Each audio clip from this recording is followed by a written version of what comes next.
Greetings, royal family. I am back. You're back. Welcome back. Thanks for clicking on the video. All right, so these Shahs are still cutting up, and we are on episode number 7. Well, I'm reviewing episode number 7. A little late, but better late than never. All right, so after that whole Halloween debacle where Mike said that he was going to buy and sell Destiney put hands and feet on Mike, shoving him out the door. This episode opens up with Nema checking on his boo Mike. He calls Mike to check up on him, and Mike said that when he pulled up to this party, he knew something was awry. He said something just didn't feel right. The energy didn't feel right when he pulled up to Destiney's house. Well, if that's the case, Mike, you should have kept on going, right? Anywho, we shift gears to MJ and Tommy, right? So MJ is planning a pajama party with the girls, right? Tommy basically won't be speaking to any of them because he doesn't like them, okay? So he plans on staying far away. Up next, we see Gigi and Destiney. Now, this is very interesting. Destiney says that she feels violated because Mike didn't leave right when she told him to, right? So she also said that she had every right to put her hands on Mike to escort him out of her house because it was her party. Now, what do you guys think about that?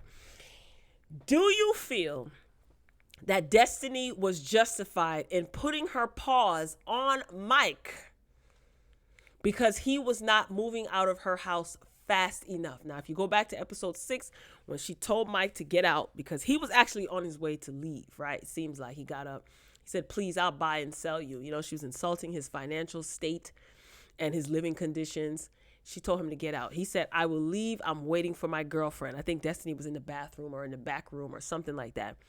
And then Destiney started to put paws on Mike, shoving him out of her house. Do you feel that because it was her party, she had the right to put hands on him? This is what Destiney says. She also says that she feels horrible, but she's glad that her friends were there, or else she would have kung fu'd Mike for all the girls that he's cheated on. What does that have to do with you, Destiney June? What does Mike's infidelity in his relationships have to do with you? Are you speaking to all of his ex-girlfriends, his ex-wife that he cheated on? And are they asking you to take Mike to task? I just want to know who is going to be the one to tell Destiney that she sounds and acts like an idiot. I said what I said for episode 6. I think that Destiney, if Mike would have given her what she gave him, everybody would be in an uproar, okay? And I feel like based on her logic, if she was at Mike's house and Mike asked her to leave and she didn't leave quick enough, Mike would have every right to shove Destiney, right? No, that would never fly, and you guys know it. So Destiney's logic, or lack thereof, I don't get it. But it's her house, her rules, right? But does that give you the right to put your hands on Mike because he wasn't moving fast enough? He said he was leaving, but he was waiting for Paulina. So you wanted him to leave without Paulina? What were you going to try to do? Let Paulina stay and let Mike leave? What's your deal, Destiney? You're weird. Anyway. That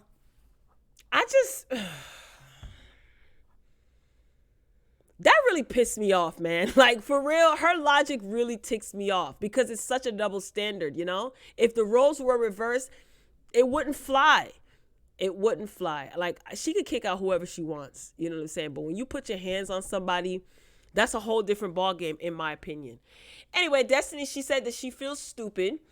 No, she didn't say that she feels stupid. I think that she feels stupid. I think that she feels bad. But as long as she has one person to have her back, you know, she'll basically justify how she behaves. So Gigi tells her that Mike's cheating doesn't affect the friendship that she has with Mike. This is Gigi speaking. She said, what Mike does doesn't affect me. Him cheating on his girls, that doesn't affect me. And Destiney feels the opposite, and Gigi doesn't understand why. I don't understand why either.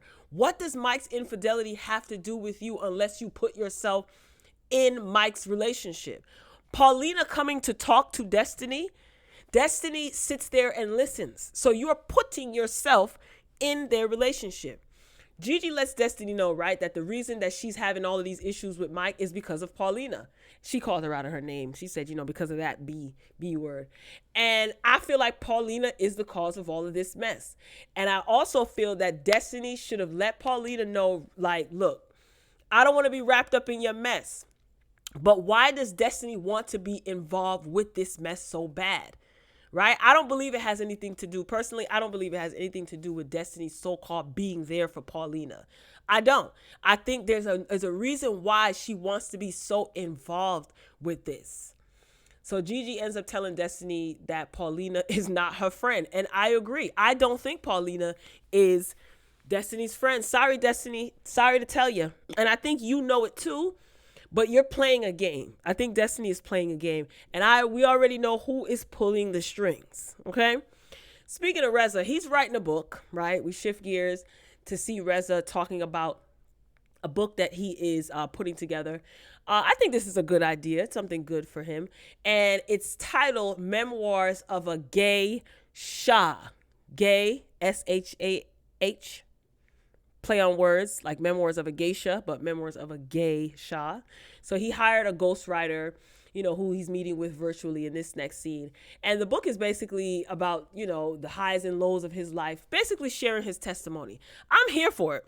Why not? So he feels like he's going to be interviewing some of his friends, some of his families, to put family members, to put everyone in the book somehow, right? Anyway, moving along, MJ, right? So she's getting ready for her girls' night / slumber party. The attendees are Gigi, the people who were invited, Gigi and her sister, London, Destiney, and Paulina. They were all invited, but I don't think Paulina's going to be showing up, right? Gigi, she starts to really get on my nerves with this whole, talking about, I know MJ is working on our friendship, but I still just don't trust her. It's like she keeps pointing out MJ's efforts to mend their relationship. Meanwhile, MJ is just like chilling and just going with the flow. It's like, Gigi, if you don't want to be around MJ, then don't. If you do, then just shut up and relax. Like every time y'all around each other, I know that MJ is trying to mend our friendship, but I just don't trust her. I'm going to take it one day at a time. Girl, we tired of hearing the same thing over and over again. I know I am, right? So MJ has silk pajamas for all the ladies, and I thought that was really cute. Paulina didn't show up. Surprise, surprise, right? But MJ did invite her. Gigi tells Paulina not Paulina. Gigi tells Destiney, sorry, brain fart. Gigi tells Destiney that she was basically talking ish to Mike too, and that's why Mike said that he would buy and sell you. Like, stop trying to act like y'all wasn't going back and forth with each other, right? You guys were. Blow for blow, jab for jab. I guess Mike must have got under your skin. You got mad, you got embarrassed, you wanted him gone. Again, nothing wrong with asking Mike to leave your residence. But the putting of the hands on of and stuff, I said what I said, and I feel the same. I stand strong on that. Don't put your hands on people if you don't want to get hands put back on you. I don't think it was justified. But again, it's not my house. It wasn't my party. For whatever reason, Destiney felt justified to do so. But I think that she is regretting it. Anyway, London, who was the new kid on the block, she asked what made Destiney get physical with Mike. Great question, London. And Destiney said that she doesn't do well with aggressive men. Here we go. You don't do well with aggressive men. You seem to be holding your own, getting aggressive with Mike that night. Raising your voice, talking all crazy, son. Remember? Whatever, Destiney. I just feel like you were the aggressor. I really feel like Destiney was the aggressor. I think that little card game that y'all was playing, y'all wanted to poke Mike because you know that Mike has a temper. MJ feels that Mike and Destiney should talk this out. Meanwhile, across town, Nema, he has planned a guys' night for his boo Mike. Shervin is present, and Mike brought one of his friends to the little outing. So there's like axe throwing, something similar to like beer pong with a garbage can and a basketball. Big fun, big fun. So Reza and Adam, they're home chilling, eating. Nema did not invite Reza because, he and Mike are beefing, kind of. So, Nema wanted Mike all to himself.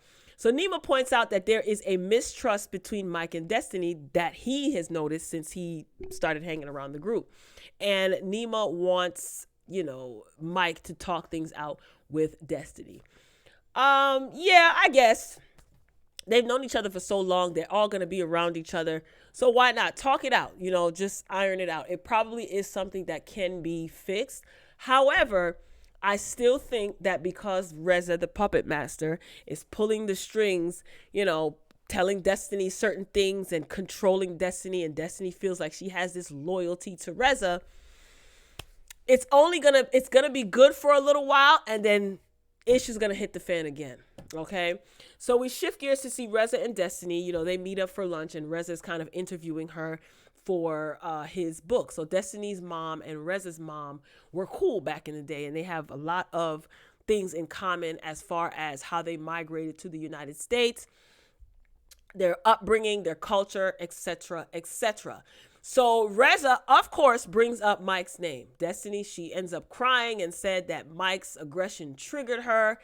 And I just said, wow, just wow. This is really, really interesting. This is really, really interesting. So Destiney said that she was stalked back when she was in college, and this situation with Mike triggered her with the help of Reza, in my opinion. Reza's like, do they know? Does Mike know about your situation? And we're like, what situation? And then she starts going into, I think they play like a flashback. They might have brought this up in previous seasons. I can't remember. But they played like a flashback of Destiney talking about being stalked in college. And again, this situation triggered her with Mike. Reza is really something else, yo. Like, he really, ooh, what a weasel. What a weasel. Anyway, Destiny's outside washing her car, honey, doing her thing, and she gets a phone call. Mike calls her, and he wants to sit down and talk things out. So they end up meeting up at the beach, right? Destiny's all shocked and taken aback. But when they meet up, Destiney, she was being quite aggressive, and she kept stating that Mike hurt and violated her. Maybe they cut that part out. But again, we cannot tell someone how to feel or how to process anything, right? The situation with her and Mike might have triggered what happened to her in the past when she was stalked in college. But again, I feel like Destiney was the aggressor. You were passive aggressive, and then you just became straight up out the gate aggressive. Not out the gate, but like aggressively aggressive, right? At this point, I'm just looking at this scene, the two of them on the beach, and I really cannot believe my ears. I just feel like Reza really trained Destiney very well. Very, very well. And again, going back to that game at the Halloween party, like, that game was intended to set Mike off. Remember, Reza knows exactly what buttons to push to set Mike off, right? And I feel like he used Destiney to do it, so it won't be so obvious, the game that Reza is playing, it won't be so blatant and obvious, because it's kind of coming from someone who he might have least expected it from. He would expect that petty drama and that petty behavior, from Reza, right? Even Gigi. But Destiney, the way that it's just weird. It's just weird. I just feel like Destiney is dead wrong for listening to Paulina tell her and Mike's business. Period. Yes, she may come to you, but she's obviously comfortable coming to you, and you've made her comfortable coming to you with her and Mike's problems. I feel like Destiney takes that information that Paulina gives her, she takes it right back to Reza, who then pulls the strings behind the scenes and tells Destiney what to do, what to say, how to act, find out this. When you talk to her, find this out. Reza has now completed his mission of painting Mike as an aggressive, unstable fool. Now, don't get me wrong. Mike makes it easy. Okay, put it that way. But Reza always has to resort to acting like, or taking on that role that he is saving poor little Mike, who doesn't know anything, and I have to save him. I'm always cleaning up his mess. Reza, you are, and Destiney, you are a casualty of all of this foolishness. And I'm telling you, when you get betrayed, girlfriend, don't sit up on that couch at the reunion crying, expecting anybody to have, well, expecting me to have sympathy for you, because you are playing along. And you are being loyal to Reza because you are scared of him for whatever reason. I don't know. But I don't like it. I wholeheartedly believe that when Paulina tells Destiney stuff, she gets off the phone and calls, or she probably has Reza right on three-way, and Reza is on mute listening to everything. Because Mike does not want Paulina really communicating with Reza. So she's not going to directly tell Reza like all the business, but she trusts Paulina. I mean, she trusts Destiney for some reason. Paulina, that is. I don't like none of it. Paulina, Destiney, you have the option to stay out of this. But for some reason, I want to be there for Paulina. Why? Why you want to be there for her so bad? Do you like Mike? Do y'all think Destiney has the hots for Mike on the low? Anyway, that's all I got. Ain't got no more, y'all. So that's episode 7 of the Shahs. I don't know if they're taking a little bit of a break or what, but hopefully they'll be back next week. If not, they'll probably be back the week after that. But drop down in the comments and let me know what you think. And I'll see you next time for episode 8. And as always, until next time, folks, peace.